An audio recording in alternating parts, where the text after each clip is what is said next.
IVM. Hi, everybody. Just wanted to ask everyone for a quick favor. We're running a brand survey right now and would really appreciate it if you could let us know what you think about the advertising on IVM. Go to ivmpodcast.com/survey and do let us know. As part of this, we'll be selecting 10 random participants and sending them some IVM swag, so do fill out those surveys.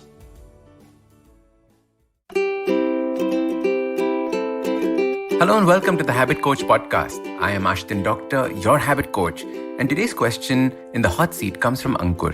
He says something very interesting. Hello Ashdin, I've been listening to your podcast since your release of episode 11. My concern is related to the recent event that occurred where my father, 50 years old, was caught, not red-handed, stealing clothes, bedsheets, towels, money, etc. from his best friend's house, causing immense hurt to him and us. He's lost his jobs in the past due to this habit, and we've tried talking to him and about this behavior, but he has no answer and keeps mum about it. Could you please suggest how we can help him improve as a human being and stop him from this compulsive stealing habit? So Ankur, this is a very important question because kleptomania is something that exists within, a large percent of the population as well. Very often it is something that is extremely strange because we end up stealing from our best friends, like you just mentioned. I've known people in the past who've stolen money from their best friends, cameras from their best friends, having people stay over at their house, and suddenly they find a lot of things have disappeared. Now, not getting into the psychology of kleptomania because that is not the field that I am in. I'm not a psychologist. But what we can do as a family is the same that we can do for anybody in our family who's going through something like this, who's facing an issue. The most important thing for us to do is firstly create a safe space for the person. Very often there's so much shame and there's so much guilt around this, not just from the person, but also us as a family. I am related to this person and this person is doing this. So we start feeling guilty. We start feeling that shame. And as soon as we feel guilty or shame, we feel debilitated. Like we can't do anything. Like there is no way to escape this. And the only way out is to understand that this has happened and create a safe space for both you and your father, or both you and the person involved. What do I mean by a safe space?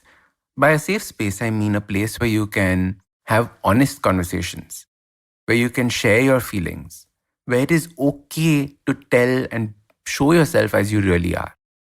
Very often what we do is we judge people. How could you have done something so stupid? How could you have even thought about doing this like this? What am I going to say?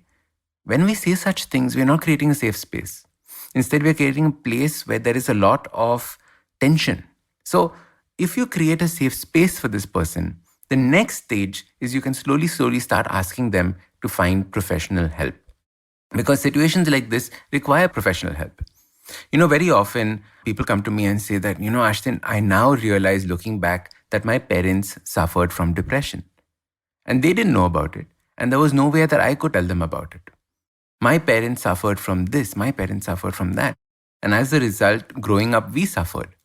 But the point is that you can stop this suffering and you can stop this cycle by first having honest communication about this, having honest conversations about this, and then slowly suggesting using and getting professional help.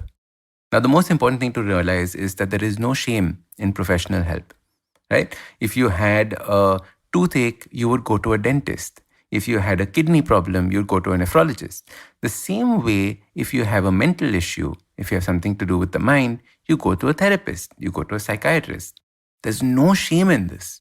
I have a therapist of my own, and I go to that person because I realize that through life, we pick up baggage, and we need to get rid of that. Now, in the same way, you can have these kinds of conversations with the family member and make them aware that there are other possibilities apart from what they think. Very often we believe that this is a compulsive behavior, that I have no opportunity or I have no way of changing this. That's when we get into this victim mindset, when we believe that the world is happening to us instead of with us or for us. So what I would suggest is start having these conversations. Look at him and say, Dad, I still love you. But understand that the behavior is something that is not acceptable. What is it that you were feeling at that point of time? Don't ask him why questions. Why did you steal this? Because every time you ask a why question, it puts somebody on a defensive mode. Because now you're asking for justification. And there is no need for that person to justify anything to you. Instead, what they're going to do is they're going to create barriers and walls. So don't ask why. Why are you depressed? Why you're like this? Why you're angry? Why you're like that? No. What can we do about it? What were you feeling? How can I help you? Those are the kinds of questions that are important. And those are the kinds of questions that will actually help the person and help you in the process. So learning about creating a safe space is very important. I think we've done a very, very long podcast on this along with Nyana a while back. So check that one out as well, creating a safe space.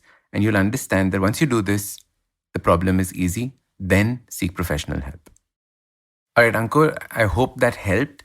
And everybody else listening to this who has a family member that they want to help, this is the way to do it. Somebody suffering from a mental illness, this is the way to do this. Okay? If you want and you have a question for me, you can ask me and join me on the next Hot Seat episode. There's a link in the description box below. Check it out, click on it. Remember, give me a nice, detailed question, because the more information I have, the more information I have to help you with in answering it. I'm Ashdin Doctor, your habit coach, and remember, awesome lives, they start with awesome habits. If you like this podcast, don't forget to check out other interesting podcasts on the IVM network. You can listen to us on the IVM Podcast app or ivmpodcast.com.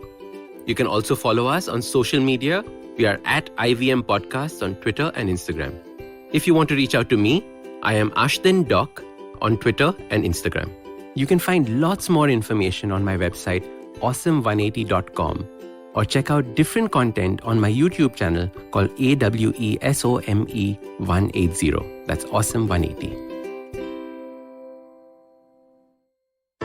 Hello, everybody. It's been another great week on the IVM Podcasting Network. On Advertising is Dead, Varun speaks to the co-founders of Deserve, Sahil Contractor, and Sandeep Jethwani about their business model, their experiences in the investment space, and how the consumer's point of view on money has evolved. On the Wire Talk, Siddharth's in conversation with Srinivas Kodali, an independent researcher and civic hacker, about Aadhaar. On Marathi Kirkitun, Dr. Rajiv and Manik Deshmukh pay homage to the late Ratnakar Matkari by exploring his literary journey. On GBCD, Farhad and Sunitro share their favorite queer icons. And on Cyrus Says, Anjala Taneja, head of advocacy at Oxfam India, talks to Cyrus about the disparities in vaccine distribution. Do follow us on social media. We're IVM Podcast on Twitter, Facebook, Instagram, and LinkedIn. And remember, if you enjoyed this show, or any of our other shows for that matter, please do tell a friend. We appreciate the word of mouth. And finally, we'd like to thank the sponsors on our network this week: Cred, Bank of Baroda Quarter, CoinSwitch Kuber, Slay Coffee, Intel, and Kotak Mahindra Bank. Thank you so much for making this possible.